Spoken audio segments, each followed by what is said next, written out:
Indonesia tanah air peta pusaka abadi nan jaya. Indonesia sejak dulu kala tetap dipuja-puja bangsa. Di sana tempat lahir kita, dibuai dibesarkan bunda, tempat berlindung di hari tua, sampai akhir menutup mata.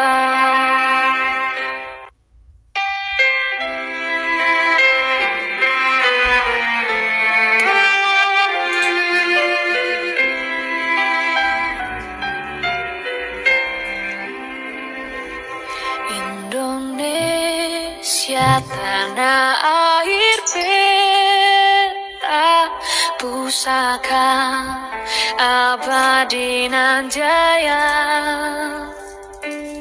Indonesia sejak dulu kala tetap dipuja-puja bangsa. Di sana tempat lahir kita, dibuai dibesarkan bunda, tempat berlindung di hari tua, sampai akhir menutup mata.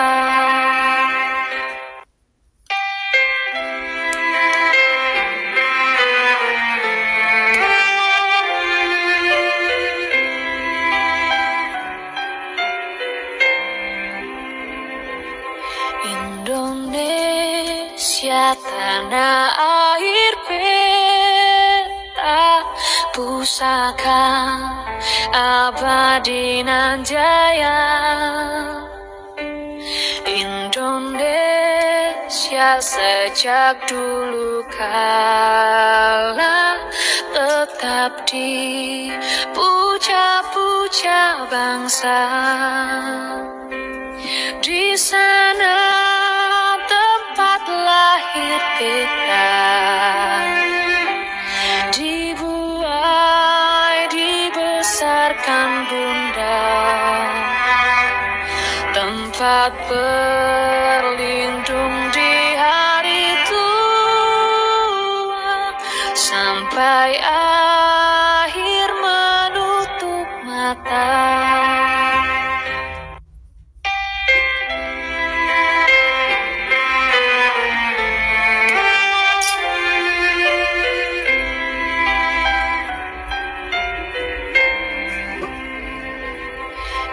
Indonesia tanah air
Sekarang saya berada di Kampung Bulman, Desa Manmas, Kecamatan Alor Selatan, Kabupaten Alor. Ini desa ini adalah tanah leluhur saya di sini. Ya.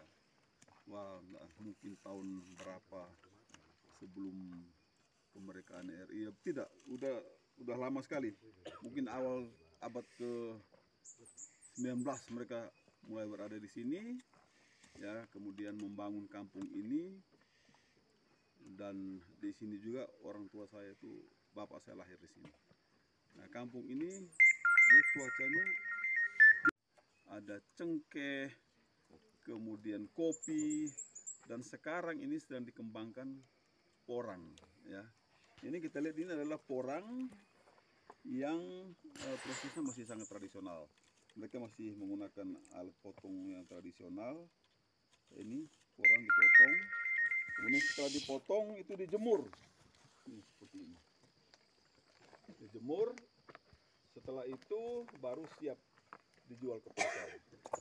1 kilo ini 40.000 1 kilo. Nah, cuma karena mereka pertaniannya itu masih sangat tradisional, belum ditanam secara masif, ya, sehingga hasilnya juga hanya untuk cukup makan saja. Artinya sebulan mereka benar hitam, itu harga turun. harga turun dia. Dan itu perusahaan bisa tolak. Jadi kita semua harus jaga. Bagaimana caranya jaga itu? Jaga itu kita iris, kita jemur di cuaca yang baik. Oh. Kalau mendung-mendung, embun, Iris pakai apa? pisau. Pakai tangan? Pakai tangan. Tidak pakai mesin? Tapi ada alat yang kita bisa setel. Jadi tinggal kita taruh, terus potong-potong begini, dia sendiri. Bukan, maksudnya kalau dia pakai mesin kan dia akan lebih bagus, dia lebih halus dan sama besar ukurannya, ketebalannya tuh.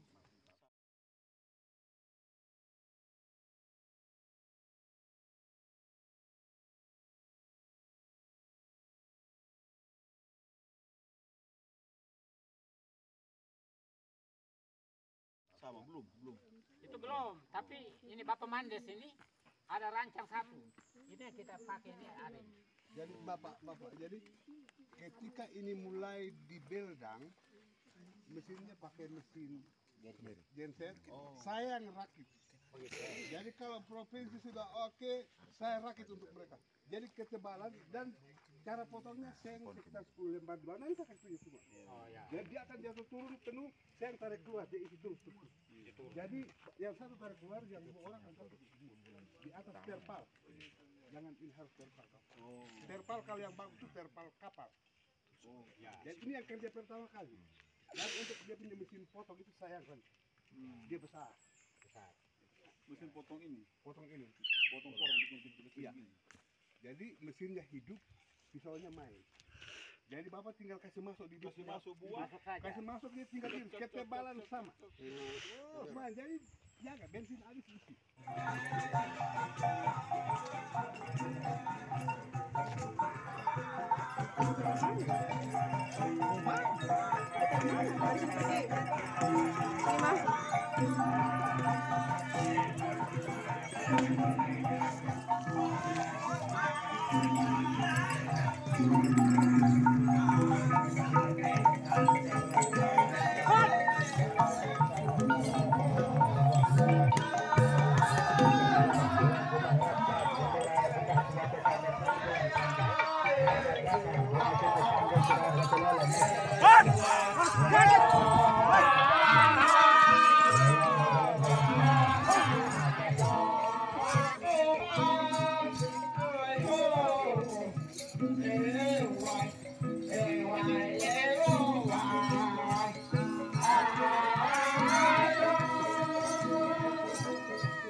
Tapi yang kali tahu adalah kalau betul-betul Bapak adalah ayam jantan. Kerajaan Tululung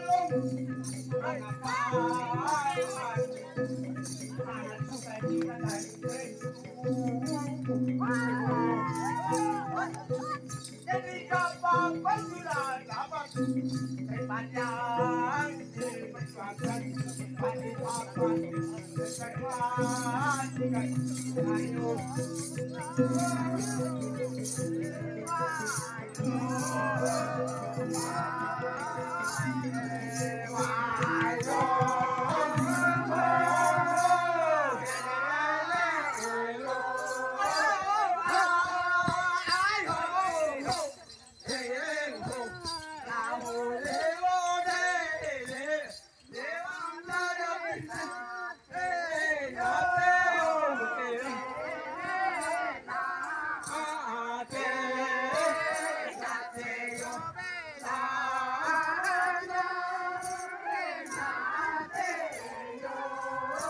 satu hal lagi kami mohon kami warga Tululung berbagai dusun desa dan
Halo sayang. Serunya nenek. Halo sayang.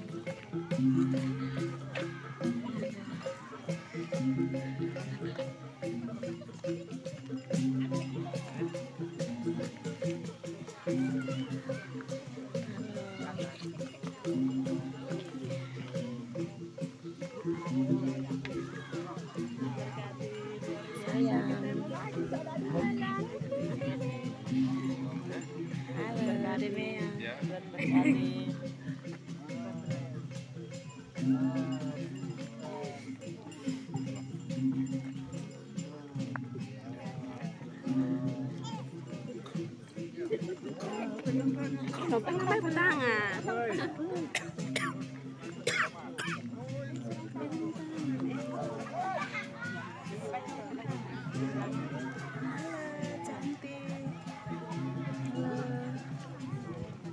Sayang.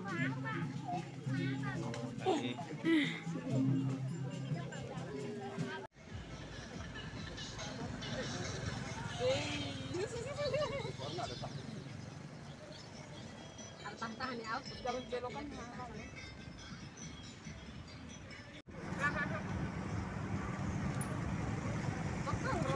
Udah cari deh, buku tidak dapat.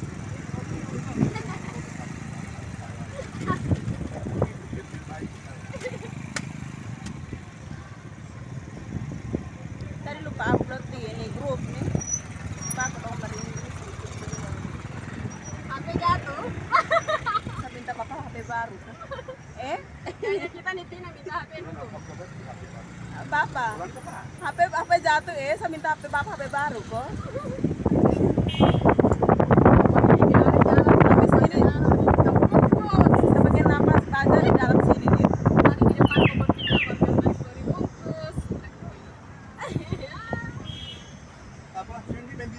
harus turun.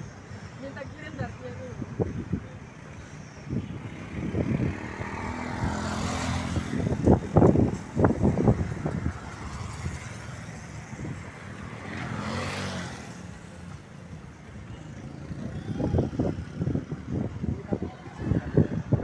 Itu kemarin saya minta makan dan tidak, Bapak Abe bilang minum saja.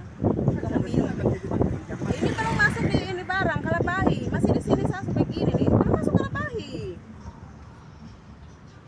Aduh, saya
Kawan sejati.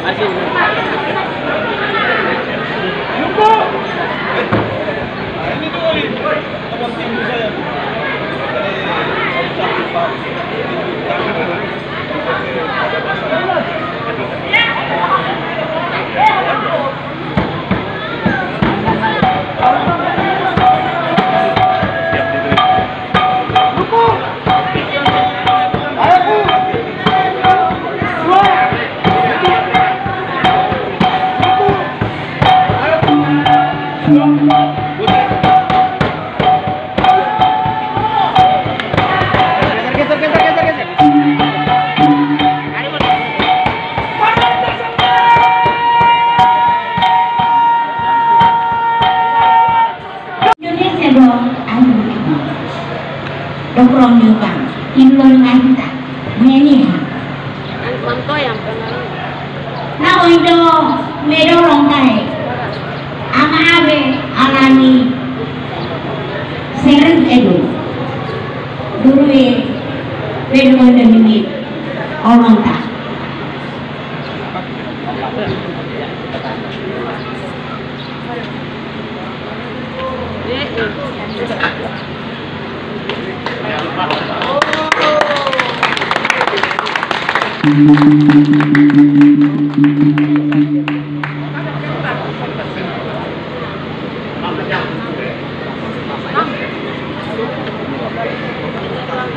Oindo didi, mene, unes, kure,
saya mengajak kita untuk kekik semangat olahraga. Salam olahraga. Kurang semangat ini. Ulang. Salam olahraga. Salam olahraga. Ah, itu dulu baru semangat. Yang kami hormati Bapak Penjabat Bupati Alor, dalam hal ini diwakili oleh Bapak Asisten 3 beserta seluruh jajaran Forkompinda Kabupaten Alor, Bapak Kolonel Infanteri Dwi Purnomo, Kasih Intel Korem 161 Wirasakti Kupang. Ini Pak Kasih Intel ini saya mohon izin Komandan, saya perkenalkan lebih jelas bahwa Pak Kasih Intel ini merupakan salah satu figur yang paling cinta olahraga bela diri. Semula beliau ini atlet yang sangat berprestasi di Jawa Tengah di cabang olahraga karate. Kemudian beberapa kali mewakili Jawa Tengah juga di cabang olahraga Sorinji Kempo. Dan saya sudah kenal sangat lama. Baru ketemu lagi sekitar 24 tahun kemudian di Kabupaten Alor. Kemudian juga menggeluti Thai boxing.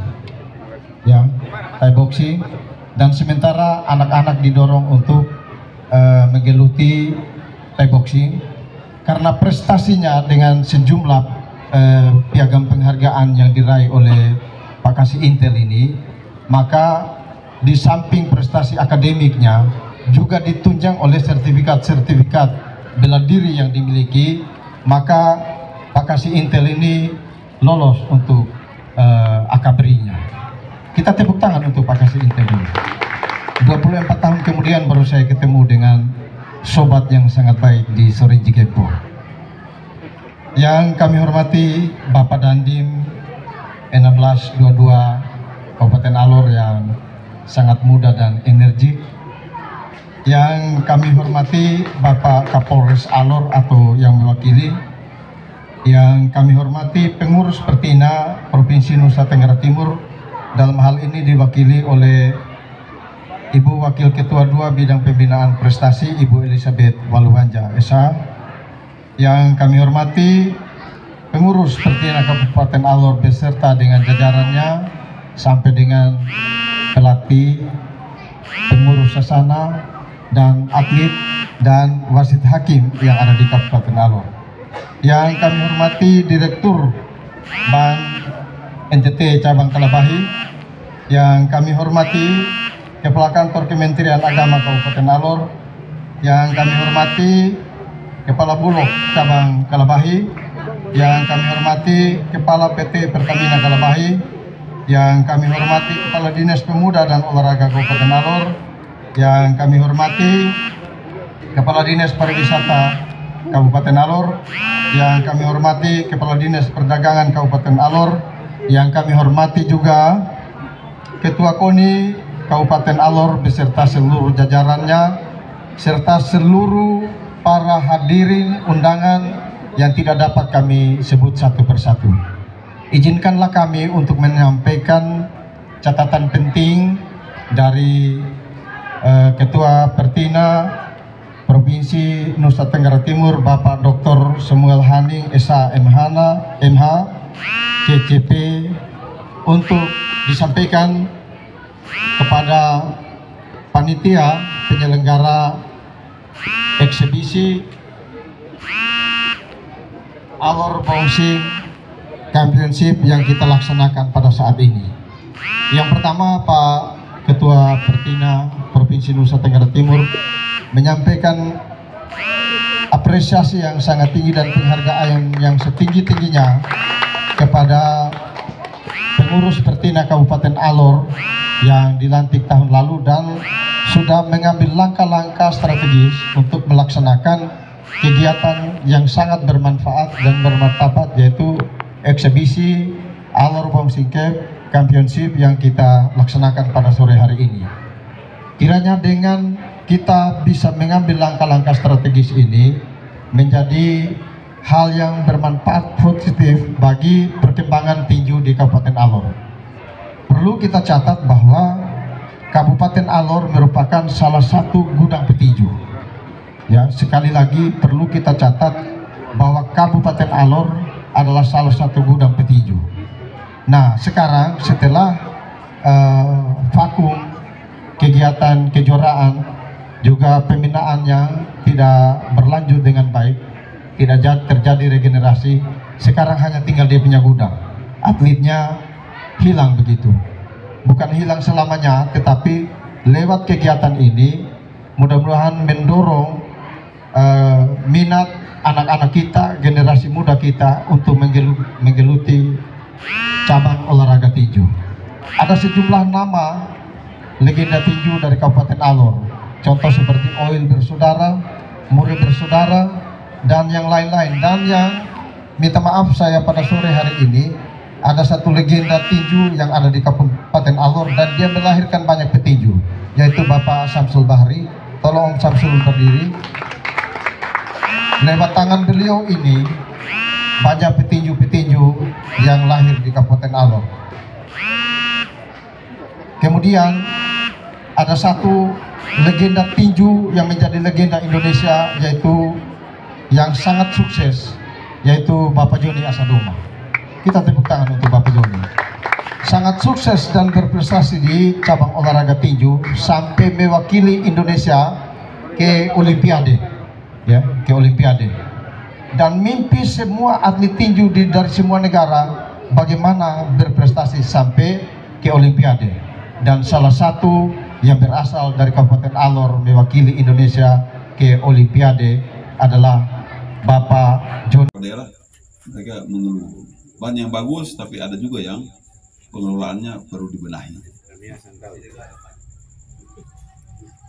Kemudian tapi itu koperasi sudah, kalau di visi misi saya itu jelas.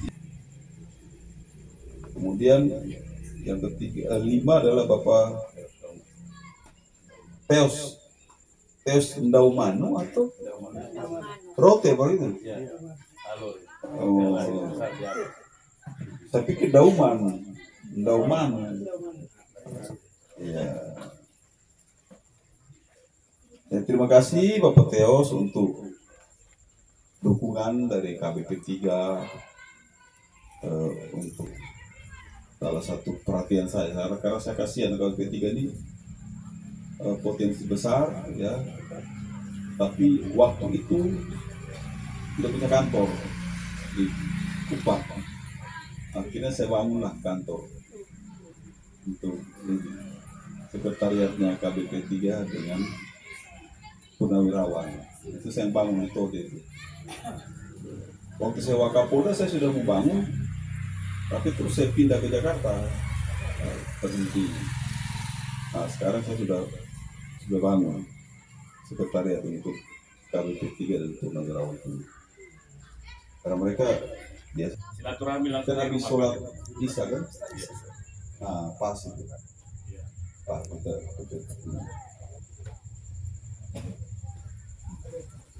Kemudian ekonomi kerakyatan, ya. Ini ada kebijakan pemerintah yang tidak memberikan peluang pada rakyat, gitu ya. Ya. Nanti kita akan kaji semua kebijakan, semua peraturan, ya. Kita akan kaji lagi apakah sudah betul berpihak pada rakyat atau tidak. Kemudian luar biasa. Nah, apakah sampai sekarang ada cold storage atau tidak? Tidak cukup, ya? Cold storage dan pabrik es batu sebetulnya. Ada pabrik es batu. Ada. Penarilan. Dari perikanan. Oh, cukup. Saya lihat cukup, cuma hanya efek sampingnya itu pasti ada Bapak. Kita menggunakan es ini dari menggunakan apa? Menggunakan es yang ada di sisi kesehatan kita menjamin. Kan tadi saya sampaikan mungkin ke depan itu jangan sampai kita ini artinya penyakit disebabkan karena es, Bapak. Karena banyak yang pengawetan ikan ini menggunakan es. Kalau cold storage daya tahannya bisa berbulan, tapi jaminan kesehatan Iya, tapi kalau ikan itu mau kita kirim kemana-mana itu memang harus masuk ke itu. Nggak dari cold storage mau dikirim itu harus masuk di es dia. Cold storage semua? Bukan di kapal. Dari kapal turun mau ke masyarakat, ke pasar itu seperti di Kupang nih. Orang Amerika di pasar lebar, ya kan? Bawa sampai ke Soe. Maka dia butuh es batu. Dia full box itu es batu. Isinya kan es batu. Mohon maaf keluar. Ya. Kalau nilai pemanfaatannya, es itu beda dengan cold storage, Bapak. Enak ikannya itu di cold storage, bukan es, Bapak. Ya, cold storage ini untuk penyimpanan dalam jumlah yang besar. Ya, tapi Ya, kalau kan? sempat penyaluran, itu menjamin, Bapak.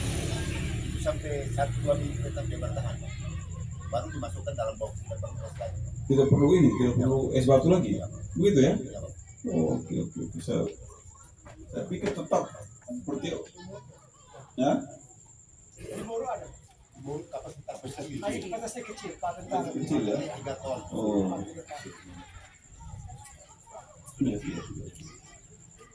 Iya, oke, baik. Kemudian masalah stunting ya, 28%. Di Kota Kalabai saja itu balita meninggal. Wah, ini angka yang sangat tinggi. Sangat tinggi. Ya, betul perlu perhatian ya. Terima kasih untuk informasinya.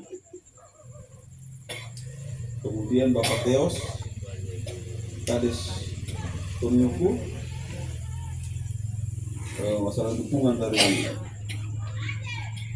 Gunung Besar ya, itu saya ucapkan terima kasih.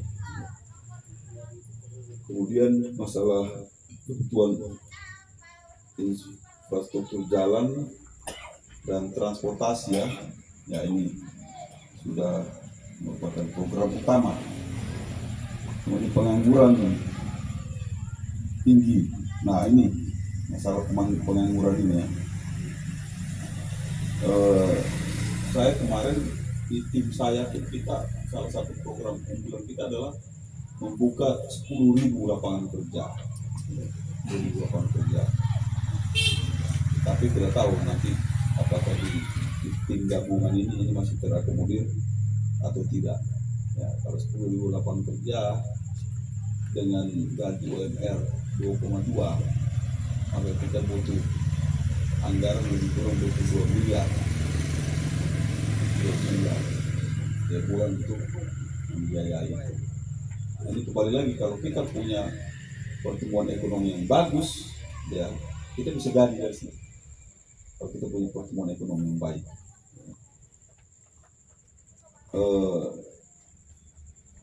Beberapa waktu yang lalu saya nonton di TV, itu ada pemerintah Kabupaten Badung di Bali itu memberikan sumbangan kepada sebuah gereja di situ 53 miliar. Saya bilang besar amat sumbangannya. 53 miliar. Dari mana PAD-nya yang tinggi itu? Karena dia PAD-nya tinggi, dia membagi-bagi anggaran itu bisa macam-macam. Ya. Pos-posnya tidak ditentukan oleh pemerintah pusat, tapi dari pemerintah daerah. Gaji pegawai honorer misalnya ya, dia bisa kasih dari situ UMR, sumbang ini, sumbang itu. Nah, karena dia punya itu ruang fiskal yang besar, PAD-nya tinggi, jadi bisa pakai sumbang macam-macam. Nah, kalau kita coba kasih masuk proposal di kantor bupati, dia kasih 10 juta itu sudah bagus itu, ya kan? Tapi kita juga tidak bisa salahkan karena memang ekonomi kita PAD-nya rendah. Nah, jadi ini semua tergantung nih. Kalau menurut saya kuncinya itu satu, bagaimana pemerintah itu membuat kebijakan-kebijakan mengelola semua potensi yang ada ini sehingga menjadi sumber pendapatan yang besar bagi pemerintah. Dengan pendapatan yang besar itu kita bisa gunakan macam-macam.